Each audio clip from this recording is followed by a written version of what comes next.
Hello বন্ধুরা, welcome to আরো একবার টেক। আশা করি সবাই ভালো আছেন। আজকে ভিডিওতে আমি আপনাদের দেখাবো যে কিভাবে আপনারা আপনাদের ফেসবুক অ্যাকাউন্ট থেকে সমস্ত তথ্য ডাউনলোড করবেন। যেমন আপনারা আজ অবধি যাদের সাথে চ্যাট করেছেন সেই সমস্ত চ্যাট, প্লাস আপনারা যা যা পোস্ট করেছেন যেমন ছবি, ভিডিও, রিলস, সেই সমস্ত কিছু কিন্তু আপনারা ডাউনলোড করে নিতে পারবেন এক ক্লিকে। এছাড়া আরো অনেক তথ্য কিন্তু আপনারা ফেসবুক থেকে ডাউনলোড করে নিতে পারবেন। তো কিভাবে ডাউনলোড করবেন চলুন আপনাদের দেখিয়ে দিই। তো ফেসবুকের সমস্ত তথ্যগুলো ডাউনলোড করার জন্য আপনারা আপনাদের ফোন থেকে ফেসবুক অ্যাপ্লিকেশনটি ওপেন করবেন। ফেসবুক অ্যাপ্লিকেশন ওপেন করার পর এবার আপনার ওপরে এখানে ডান দিকে ৩ টে লাইনে ট্যাপ করবেন। ৩ টে লাইনে ট্যাপ করার পর এবার আপনার নিচের দিকে চলে আসবেন। নিচের দিকে আসার পর এখানে আপনি একটি অপশন দেখতে পাবেন, সেটিংস অ্যান্ড প্রাইভেসি। তো আপনার এই অপশনটিতে ক্লিক করবেন। এই অপশনে ক্লিক করার পর এবার আপনার এখানে একটি অপশন দেখতে পাবেন, সেটিংস। তো আপনার সেটিংসে ক্লিক করবেন। সেটিংসে ক্লিক করার পরে এবার আপনার এখানে একটি অপশন দেখতে পাবেন, অ্যাকাউন্ট সেন্টার। তো আপনার অ্যাকাউন্ট সেন্টার এই অপশনটিতে ক্লিক করবেন। এই অপশনে ক্লিক করার পর এবার আপনার একটু নিচের দিকে আসবেন। নিচের দিকে আসলেই এখানে একটি অপশন আপনারা দেখতে পাবেন, ইওর ইনফরমেশন অ্যান্ড পারমিশন। তো আপনার ইওর ইনফরমেশন অ্যান্ড পারমিশন এই অপশনটিতে ক্লিক করবেন। এই অপশনে ক্লিক করার পর এবার আপনার এখানে একটি অপশন দেখতে পাবেন, এক্সপোর্ট ইওর ইনফরমেশন। তো আপনি এক্সপোর্ট ইওর ইনফরমেশন এই অপশনটিতে ক্লিক করবেন। এই অপশনে ক্লিক করার পর এবার আপনারা এখানে একটি অপশন দেখতে পাবেন, ক্রিয়েট এক্সপোর্ট। তো আপনার ক্রিয়েট এক্সপোর্ট এই অপশনটিতে ক্লিক করবেন। এই অপশনে ক্লিক করার পর এইবার আপনারা এখান থেকে আপনাদের ফেসবুক অ্যাকাউন্টটি সিলেক্ট করে নেবেন। ফেসবুক অ্যাকাউন্ট সিলেক্ট করার পর এবার আপনারা এখানে দুটো অপশন দেখতে পাবেন, এক্সপোর্ট টু ডিভাইস। তো এটা যদি আপনারা সিলেক্ট করেন তো আপনাদের ডিভাইসে ডাউনলোড হবে। তারপর এক্সপোর্ট টু এক্সটার্নাল সার্ভিস, মানে আপনাদের যদি গুগল ড্রাইভে সেভ করতে চান ডাইরেক্ট, তো সেক্ষেত্রে গুগল ড্রাইভে নিতে পারবেন। এছাড়া আরো অনেক অপশন থাকবে, তো সেই সমস্ত অপশনে ক্লিক করে আপনার সেখানেও এক্সপোর্ট করতে পারবেন, ঠিক আছে? তো আমরা ডিভাইসে ডাউনলোড করব, তো তার জন্য আপনার এখানে এক্সপোর্ট টু ডিভাইস এই অপশনেতে ক্লিক করবেন। ক্লিক করার পর আপনার সামনে এরকম ইন্টারফেস চলে আসবে। এবার আপনারা এখানে দেখতে পাচ্ছেন নোটিফাই, তো এখানে আপনাদের কিন্তু ইমেল আইডি অ্যাড করতে হবে, ঠিক আছে? তো আমার ইমেল আইডি অ্যাড করাই রয়েছে আগে থেকে। তো এখানে আপনার ইমেল আইডি অ্যাড করে নেবেন। তারপর দেখতে পাচ্ছেন কাস্টমাইজ ইনফরমেশন, তো আপনারা এখানে ক্লিক করবেন।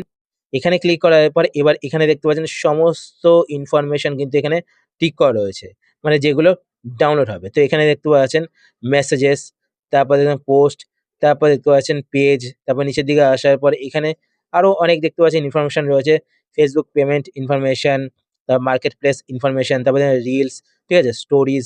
তো এখানে নিচের দিকে আসার পর দেখবেন অনেক ইনফরমেশন রয়েছে। এবার আপনারা যেই ইনফরমেশন গুলো ডাউনলোড করছেন, তো সেই ইনফরমেশন গুলো এখান থেকে সিলেক্ট করে নেবেন। তো এখানে দেখতে পাচ্ছেন বাই ডিফল্ট কিন্তু সমস্ত ইনফরমেশন গুলো সিলেক্ট করা রয়েছে। তো আমি এখান থেকে কিছু ইনফরমেশন সিলেক্ট করব। তো এখানে ক্লিয়ার অলে ক্লিক করব। ক্লিক করার পর দেখতে পাচ্ছেন এটা কিন্তু আনটিক হয়ে গেছে। যদি আপনারা সমস্ত ইনফরমেশন সিলেক্ট করতে চান, তো এখানে সিলেক্ট অলে ক্লিক করবেন। তো সমস্তগুলো কিন্তু টিক হয়ে যাবে। তো আমি এখান থেকে ক্লিয়ার অলে ক্লিক করব। ক্লিক করার পর এখান থেকে মেসেজ সিলেক্ট করব, পোস্ট সিলেক্ট করব। তারপর এখান থেকে নিচের দিকে আসব। নিচের দিকে আসার পর এখান থেকে রিলস সিলেক্ট করব, স্টোরি সিলেক্ট করব। তারপর নিচের দিকে আসবো। নিচের দিকে আসার পর এখানে আর সেরকম কিছু নেই। তো এখানে দেখতে পাচ্ছেন পার্সোনাল ইনফরমেশন। তো এখান থেকে পার্সোনাল ইনফরমেশন কিন্তু ডাউনলোড করতে পারবেন। তো এটাকে আমি এখন ক্লিয়ার করে দিচ্ছি। তারপর এখান থেকে কানেকশন, তো এখান থেকেও এটা ক্লিয়ার করে দিচ্ছি, ঠিক আছে? তো আপনাদের যেই জিনিসগুলো দরকার সেই জিনিসগুলো এখান থেকে সিলেক্ট করে নেবেন। আর বাকিগুলো আনটিক করতে পারেন বা সমস্ত কিছু কিন্তু আপনারা এক ক্লিকে ডাউনলোড করে নিতে পারেন, ঠিক আছে? তো আমি এক ক্লিকে ডাউনলোড করছি না, কেননা এগুলো আমার প্রয়োজন নেই। তো আমি আপনাদের দেখানোর জন্য এটা দেখাচ্ছি, ঠিক আছে? যেগুলো আমার দরকার রয়েছে সেগুলো আমি সিলেক্ট করে নিলাম। সিলেক্ট করার পরে এবার আপনার নিচে এখানে সেভ এ ক্লিক করবেন। সেভ এ ক্লিক করার পর এবার নিচে এখানে একটি অপশন দেখতে পাবেন, মিডিয়া কোয়ালিটি। তো আপনার মিডিয়া কোয়ালিটি এই অপশনেতে ক্লিক করবেন। এই অপশনে ক্লিক করার পর এখান থেকে আপনার হাই কোয়ালিটি সিলেক্ট করবেন। তাহলে আপনাদের ছবি, ভিডিওগুলো কিন্তু হাই কোয়ালিটিতে ডাউনলোড হবে, ঠিক আছে? তারপর নিচে এখানে সেভ এ ক্লিক করবেন। সেভ এ ক্লিক করার পর নিচের দিকে আসবেন। নিচের দিকে আসার পর এখানে স্টার্ট এক্সপোর্ট এ ক্লিক করবেন।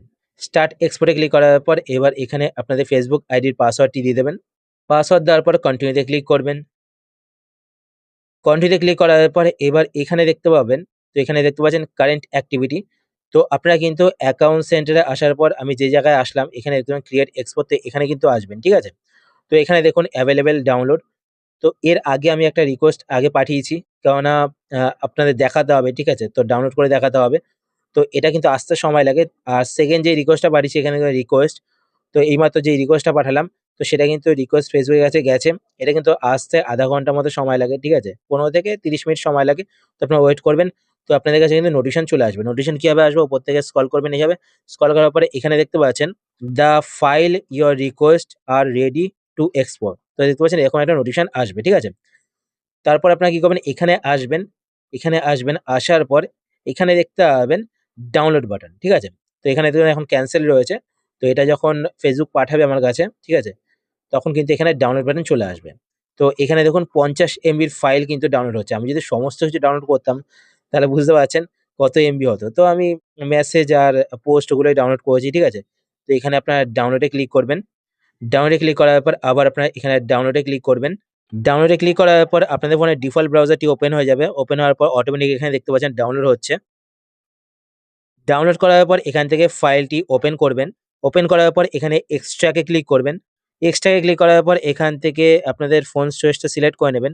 সিলেক্ট করার পর এবার আপনারা কোথায় এক্সট্রাক্ট করতে চান, একটা ফোল্ডার সিলেক্ট করে নেবেন। ঠিক আছে? তো আমি এখানে ফন্টটা সিলেক্ট করে নিলাম। সিলেক্ট করার পর আমি এখানে এক্সট্রাক্ট করতে চাই। তো আমি এখানে নিচে এখানে এক্সট্রাক্ট দেখতে পাচ্ছেন। তো এক্সট্রাকে ক্লিক করবেন। তো এখানে দেখুন এক্সট্রাক্ট লেখা এসছে। তো এক্সট্রাকে ক্লিক করবেন। তো এই ফোল্ডারের মধ্যে কিন্তু ফাইলটা এক্সট্রাক্ট হবে। তো এখানে দেখতে পাচ্ছেন এক্সট্রাক্ট হয়ে গেছে। তো এখানে দেখতে এক্সট্রাক্ট হয়ে গেছে। তো আপনার ফাইলটা ওপেন করবেন। ফাইলটা ওপেন করার পর এখানে দেখতে পাচ্ছেন সমস্ত ফাইলগুলো কিন্তু শো করছে। তো আমি ধরুন মেসেজ দেখব। তো মেসেজ দেখার জন্য এখানে ইওর Facebook অ্যাক্টিভিটিতে ক্লিক করবেন। ক্লিক করার পর এখানে দেখতে পাচ্ছেন মেসেজেস অ্যান্ড পোস্ট। তো এখান থেকে কিন্তু আপনার পোস্টও দেখতে পাবেন। আপনার যে সমস্ত পোস্টগুলো করেছেন যেমন ছবি, ভিডিও, ঠিক আছে? তো আমরা মেসেজ দেখব। তো মেসেজে ক্লিক করব এখান থেকে। মেসেজে ক্লিক করার পর এবার আপনারা এখানে দেখতে পাবেন ওপরের দিকে ইনবক্স। তো আপনারা ইনবক্সে ক্লিক করবেন। ইনবক্সে ক্লিক করার পর আপনারা Facebook এ যাদের সাথে কথা বলেন তাদের নামগুলো এখানে দেখতে পাবেন। এবার আপনারা যার চ্যাট দেখতে চান তার নামটি এখান থেকে সিলেক্ট করবেন। সিলেক্ট করার পর এবার আপনারা এখানে একটি HTML ফাইল দেখতে পাবেন। তো আপনার HTML ফাইলটি এখান থেকে ওপেন করবেন। ওপেন করার পর আপনারা এখানে সমস্ত চ্যাট কিন্তু দেখতে পাবেন। এইভাবে কিন্তু আপনারা Facebook থেকে সমস্ত ইনফরমেশন আপনাদের ফোনে ডাউনলোড করে নিতে পারেন। তো বন্ধুরা এই ট্রিকটি কেমন লাগলো? আর নেক্সট কোন বিষয়ে ভিডিও চান? নিচে কমেন্ট করে আমাকে জানান। ভিডিওটি ভালো লাগলে একটি লাইক করে দিন। আর এমন আরো দারুণ টিপস পেতে আরো একবার টেক চ্যানেলটিকে সাবস্ক্রাইব করে রাখুন। দেখা হচ্ছে পরের ভিডিওতে। ততক্ষণ ভালো থাকুন, সুস্থ থাকুন আর সুরক্ষিত থাকুন।